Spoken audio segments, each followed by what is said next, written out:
Hi, I'm JoAnna. I'm the co-high priestess and co-founder of the North Wyldewood Coven and Tradition.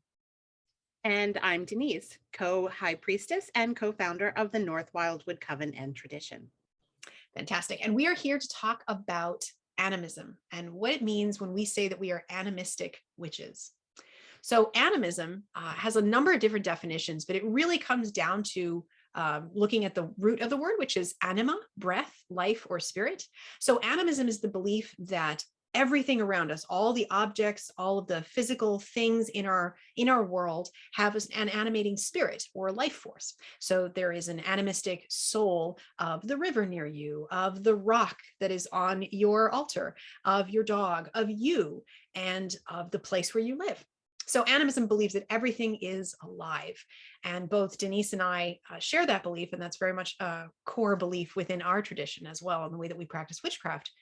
For me, when I think about animism, I'm talking about relationships. So I'm talking about the way that I relate to other beings and other spirits around me. So if I understand that the land that I live on, I live up in Vermont, and if I understand that literally the ground that I live on and that I walk on is alive, then that means that I'm going to relate to that land in a very different way than if I believed it was just dead or not alive.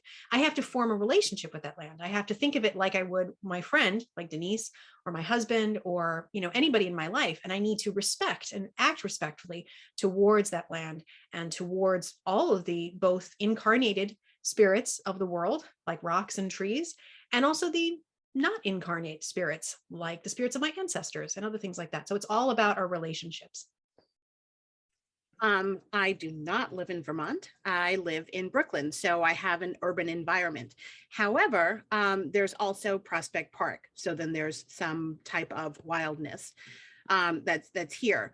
But just because I live in an urban environment doesn't mean that the space around me is not alive or doesn't have a spirit of its own. So if you've ever gone into a park and you feel, you're like, hey, this feels really nice here. I like this one. Tompkins Square Park is different from Prospect Park, is different from Central Park. And when you walk outside of your home, whether, if you're living in an apartment building, you still have trees and grass and birds. And that's right, New York City, we certainly have the pigeons and we have the small rodents. But each of those has a function within the society that we live in the urban environment. So you still need to respect to a certain degree, their spirit. And that's part of having the relationship.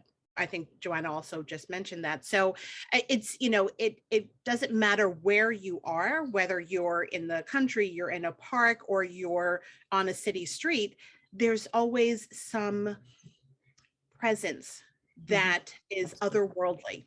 And that's what I try to connect to when I'm here, and whether I'm in Vermont or, Prospect Park, or walking down 7th Avenue in Park Slope. Everything is alive and there's magic everywhere we are.